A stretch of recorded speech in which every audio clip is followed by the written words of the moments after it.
Welcome to the Quantum Revenue Expansion Podcast. My name is Ursula, and I'm a sales expert, strategic business coach, and USA Today bestselling author. I love sharing strategies that show you exactly how to turn your annual revenue into your monthly revenue. If you're looking to take a quantum leap in your revenue or sales, your team, your productivity, your success, and your life, then you are meant to be here. My goal in every episode is to help you take your belief that it's possible to 2x or 10x your revenue while working way less to knowing that it is happening right now. Hey, everybody. Happy January. Welcome back to Quantum Revenue Expansion, the podcast where we talk about turning your annual revenue into your monthly revenue. Super excited to be with you here today. It is so cold out. I live in Minnesota, not even northern Minnesota, and it's been like -6 all week. But here's the thing. Can't really complain because we've had one of the warmest winters, I think, on record. So there's that, right?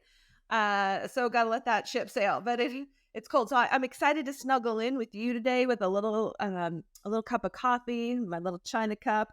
And we're going to talk about something that is on my mind because it's on my mind for a couple of reasons. One, I know this conversation really helps my clients when I talk with them. Number two, it's fresh on my mind because I just had this experience. So we're talking about the 3 secrets your prospects will never tell you. It was kind of a download this morning when I was driving because I was thinking about talking about something else on the podcast this week, and it kind of shifted. I'm like, no, like this is such an important message to get out. And one of my clients was saying he listened to the podcast about how important silence is in the sales process, which I totally agree with. Silence is so important in the sales process. And these 3 secrets that we're going to talk about today that your prospects are not going to tell you, equally as important. And I think it's going to create some really great mindset shifts for you today, which is what I'm hoping. So grab a pen, piece of paper, take some notes, see how this resonates, and definitely message us or leave a review. Like if this really speaks to you, let us know. And, I'm really digging in this year. I think I shared last week that we're doing a show every week. I want to make sure that we're getting the information out there to really help as many people as possible. So, all right, there was an incident. Okay. There was an incident that happened about, a week ago with a sales professional. Now, the sales professional's title is actually president of their company, which I get. Like, pretty sure this person owns the company and also is one of the main salespeople. And, I still sell. I still sell in my company. I get it. I own the company. I still have sales conversations too. I don't have all of them anymore, but I have some of them. So I absolutely get it. However, this wasn't just about me. I was helping my mom with a major purchase, and I'm talking more than a 6-figure purchase. She would love to know I'm talking about this right now. I'm not going to give you a lot of the details because I'm going to protect the unknown out there. But anyway, so let's suffice it to say, I was supporting my mom. I drove my mom to check out something she wanted to look at. It's a major purchase for her.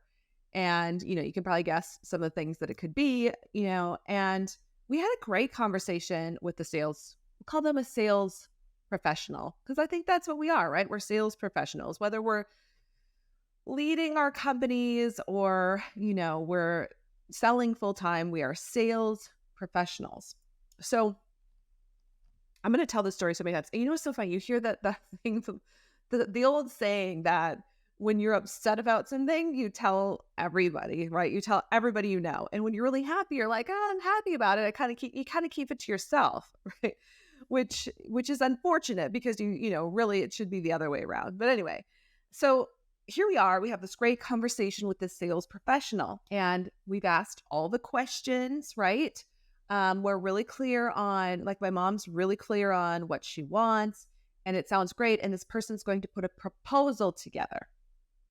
Okay. The proposal will be into my inbox in a week. All right.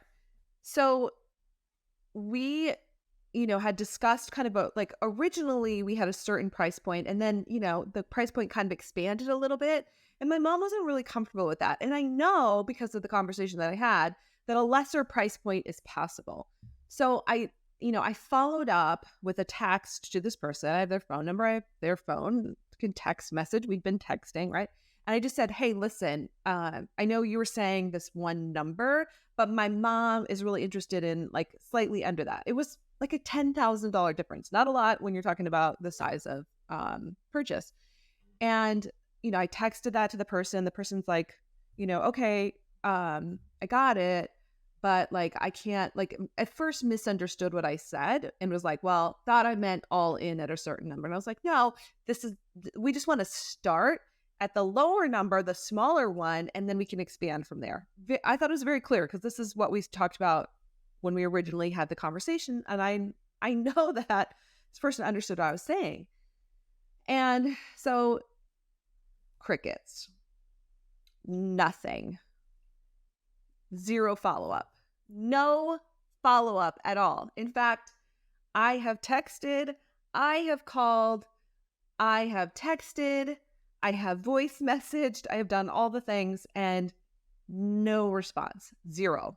Mind you, I've even, like, we spent 2 hours with this person. We met them in person. We spent 2 hours in person. Okay. It's not even like something that happened on, in the digital world.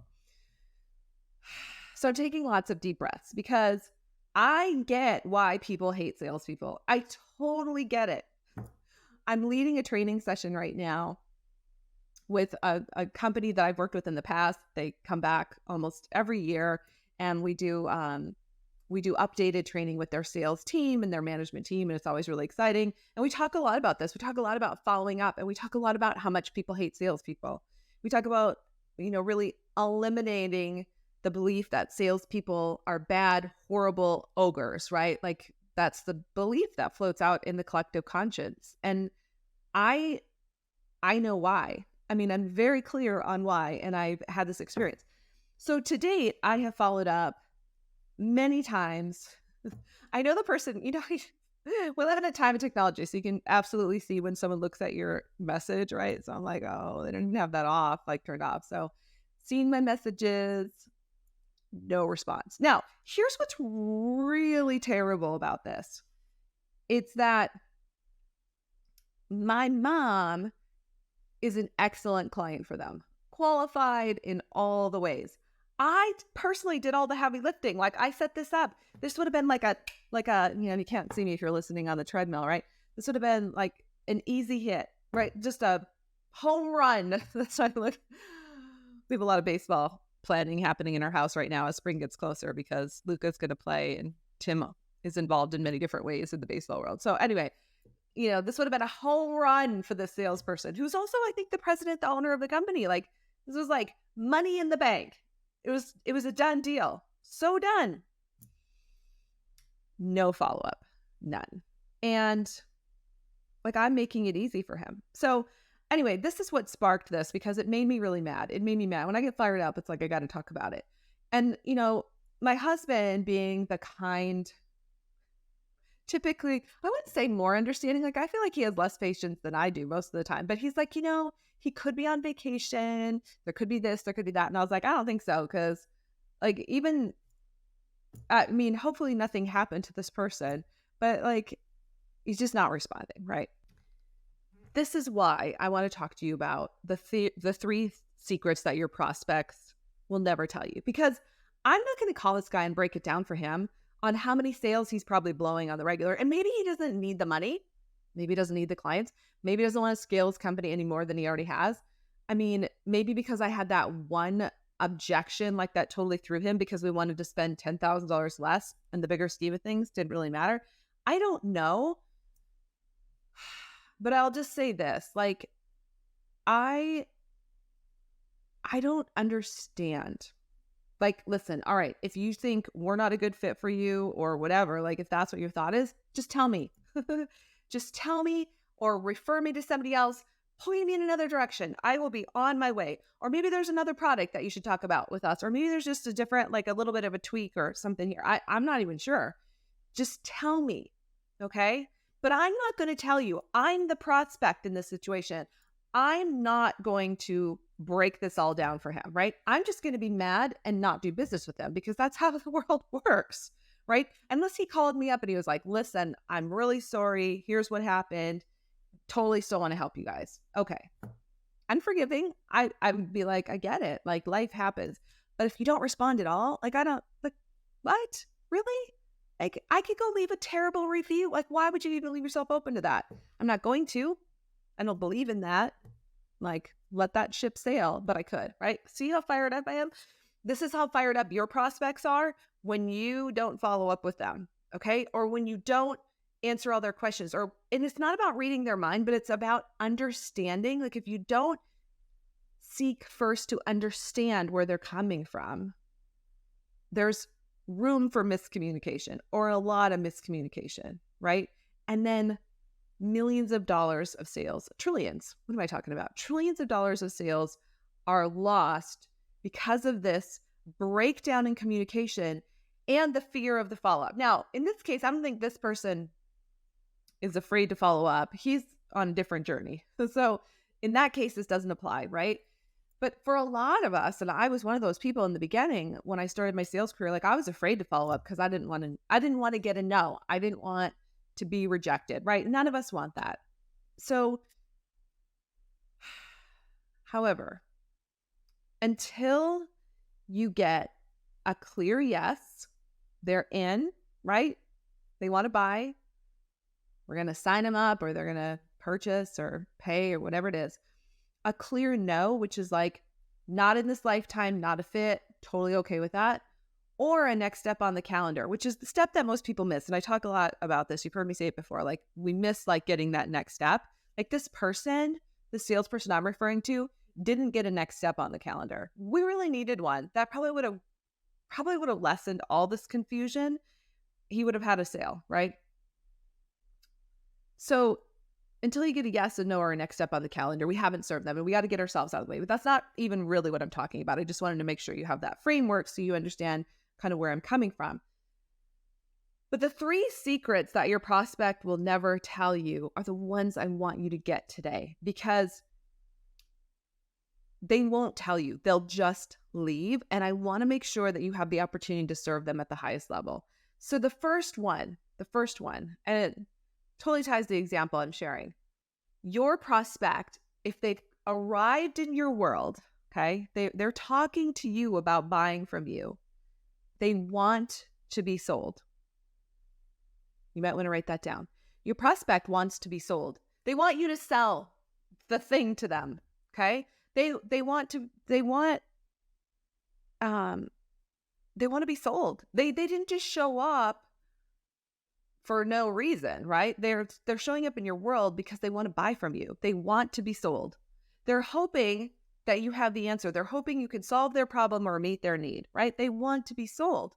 And even where it's a little more elusive, where, they're maybe coming to your website looking for something, if they made it that far, it's likely they want to be sold. If they make it to an appointment with you, they definitely want to be sold, right? And as long as what you have solves their problem or meets their need, they definitely want to be sold. So often we don't believe that. We just think, they just want to collect information. No, most people are not wasting their time just getting information. They're showing up in your world because they want to be sold. So know that if you've been in conversation with a prospect or you have one coming up, their mindset is, wouldn't it be great if this was the answer? Wouldn't it be great if this person could just solve my problem or meet my need? Like they want you to be the one. They want to just be able to move on, right? To check the box and move on. That's why I wrote the book Selling with Intention, because when you're intentional in the sales process, you assume the sale. You believe the person that you're talking to really, truly does want to purchase from you, right? You're assuming the sale to the nth degree. And that's when more sales close. We used to do live sales camps all the time. And this is one of the beliefs that I love to debunk, is that, so many people think sales is like a win-lose. Like, I'm going to win if I sell you something and you're going to lose. And as old school as that sounds, there's still some of that belief out there when the truth is selling is a win-win, right? Selling is a win for the person who's selling it, right? Because they get to solve a problem, meet or need, and then they receive funds for that. And then for the person they're selling to, it's a win because their problem is solved, right? It's a win-win. So know that they want to be sold. Now, I'd even invite you to think about prospects that you've been talking to who you could follow up with that maybe didn't say yes the first time around, but still want to be sold. Like, they're still out there. They're still out there. They still want to be sold. So what would happen if you followed up with them? Statistically, right? Statistically, over 80% of sales close after the 5th follow-up. That's a lot. That's a lot of follow-ups, right? A lot of follow-ups.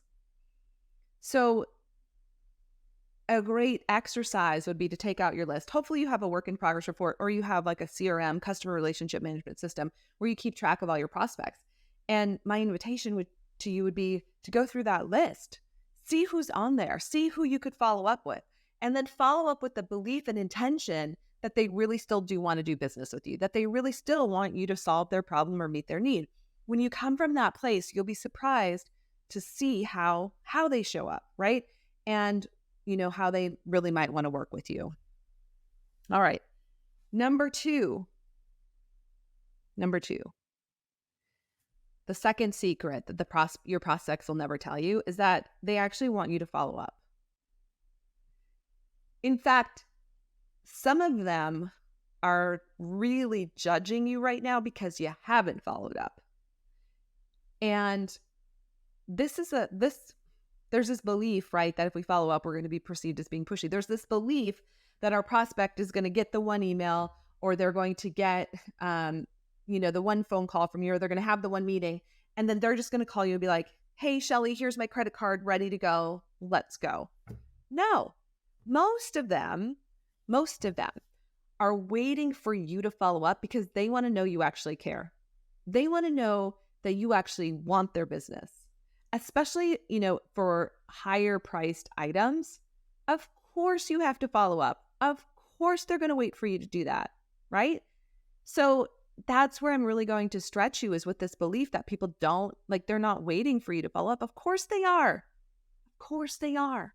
And again, this was where I would really encourage you to look at your list of people and just take a look and be like, who haven't I followed up with? Or who did I follow up with once? Or who did I have a conversation with that went really well, and then they kind of disappeared? Now, rather than just like popping an email off saying, hey, I'm just checking in, instead, I would reset the appointment. Like, if you had an appointment and went really well, sale didn't close, I would do a follow-up email, follow-up phone call, and reset the appointment so you have another time to talk to them. I'm a big believer that resetting and actually having a conversation is way more effective than chasing people. And chasing is just email, phone call, but not resetting. So sending an email saying, hey, Shelly, we had a great conversation in December. You were really interested in learning more about our marketing services or whatever it is you sell. And, let's set a time to chat again so I can see how I can best serve you. As simple as that, right? So it's not like I'm just following to, see how you're doing. I want to reset and see how I can help you. And I would say, like, especially coming through the holidays, as this is posting, so you might be listening at a different time, but as we're sharing this, we're just coming through January and coming out of the holidays. Holidays are crazy for people. So I feel like a lot happens business-wise, a lot can get lost too. So it's a perfect time to be following up and resetting those appointments. So know that your prospects actually, not only do they want you to follow up, but they're probably waiting for you to follow up. They're waiting to see if you want their business or not. So I hope, I hope that this is inspiring you to be like, you know what, I'm going to take action. I'm going to totally take action on this. And then third, I want you to show me. So this is And you know this from the example that I shared earlier. So your prospect, the third secret is that they want you to show them that you are the answer or that your product or service is the answer. Like they want to know. They want to believe it at every level. So it ties to the first one, which is I want to be sold. But the third is like they want you to want the sale. They want you to want to work with them. They want you to want to have your product or service, right? The prospect wants to know that you care. They want to know that you care, that you want their business, and if you're buying a product online, it's a little bit different, but still you're looking to see that this company actually cares about its customers. You want to know that, right? You want to know that. If you're in a service-based industry, even bigger, your prospects so desperately want to know that you care about them. And they're not going to tell you that, right? But it's important for you to show that you care enough that you're going to follow up, that you're going to follow through. You're going to do what you said you were going to do. Your product or service is going to do what it says it's going to do, right? They want to know that you care and that what you're offering is going to work for them. Like once they know that your product or service is going to fulfill what they need, and they know that you care at some level. Different people care more and less about this, but the majority of people want to know that you actually want their business. Okay. Once you're there, I mean, the sale is pretty much done. It's pretty much done. That's why if you listen to my podcast where I talked about the importance of silence in the sales process, I talked about that because so often sales professionals, we think we need to be talking all the time and we can talk people right out of the sale. And that's where silence is so important, because not only does it give your prospect a chance to think about the product or service, it gives the prospect an opportunity to share with you, to open up with you. Sales to me is way more about coaching than it is about talking and selling. And coaching is about holding space, asking open-ended questions to see whether or not you can serve this person. Either I can serve this person, yay, so I'm going to figure out how to do that, or I can't, so I'm going to refer them to someone else that can help them. So again, the 3 secrets that your prospects will never tell you, but that I'm telling you because I want you to know right now is number 1, they want to be sold. They showed up in your world for a reason. They want to be sold. Now, if at some point they tell you they don't, fine, you've served them. But for the most part, the people that are showing up, who are booking an appointment with you or coming to your website, like they want to buy from you, okay? Number 2, they want you to follow up. Not only do they want you to follow up, they're judging you for not following up. I mean, I just shared a whole story with you about how unhappy I am right now with this particular service provider who is not returning my emails or calls, right? Of course we want them to follow. Like oh my gosh, don't even get me started. Then get me started, right? Like if that person would have followed up the way they could have, because we're also talking about my mom, right? This is my mom we're talking about here. Like, how about some respect, right? Like follow up with my mom. If this person would have followed up the way they could have, I mean, in this case, they didn't follow up at all, right? So I'm just left hanging out here. Think how many people I could have referred. Think what I might have said differently on this podcast, right? I might actually be telling you about the business. Think how many people my mom would tell. My mom would tell everybody. Let me tell you, my mom would tell everybody, okay? So many leads would have come in because of that. And this is where we block business, right? We block business because just a small follow-up would have made a big difference. Even if it was a no, even if it was that I can't serve you, but somebody else can, I would have been happy. I'd have been like, you know what? I prefer business to this person. So that's what I want you to dig into is like, your prospects want you to follow up. They want to be served at the highest level. They're waiting for you. And number 3, of course, they're waiting for you to show them that you are the answer or that your product or service is the answer. They're waiting for you to follow up 5 times or more. Show them that you care and that you can solve their problem. All right. This might be one you want to listen to over again, because I just want to encourage you to pull that list of work in progress out of your list of prospects and figure out who you're going to follow up with today. Like really take a moment, find 10. Find 10. That might be thousands and thousands of dollars worth of business to you that you're just sitting on. So take the time, follow up, and know that your prospects are waiting to hear from you right now. Yeah. And thanks for hanging out with me today. This is always so much fun. I love talking about sales. It's definitely, we're going to be bringing more sales to the table this year. So if you're enjoying this, definitely tell your friends, let people know. And I want to make sure, I'm just looking this up to make sure I have it. We have a free gift for you if you haven't gotten our multi-6 and 7-figure scaling roadmap yet. It's a free guide, and it's seven simple steps to help you break through 6 or 7 figures now. And in it, I show you how I 3x my monthly sales by building a revenue model that showed me the exact path to get there, how I obliterated and limited my limiting beliefs and how you can too, how I now only work with ideal clients who, see my team as the experts and who also refer other clients and make massive gains in their own businesses, and how I took a quantum leap from, in my business early on, 8,000 per month to 20,000 a month once I broke through the limiting belief barrier, which is a big deal in the coaching world, because in the coaching world, only 6%,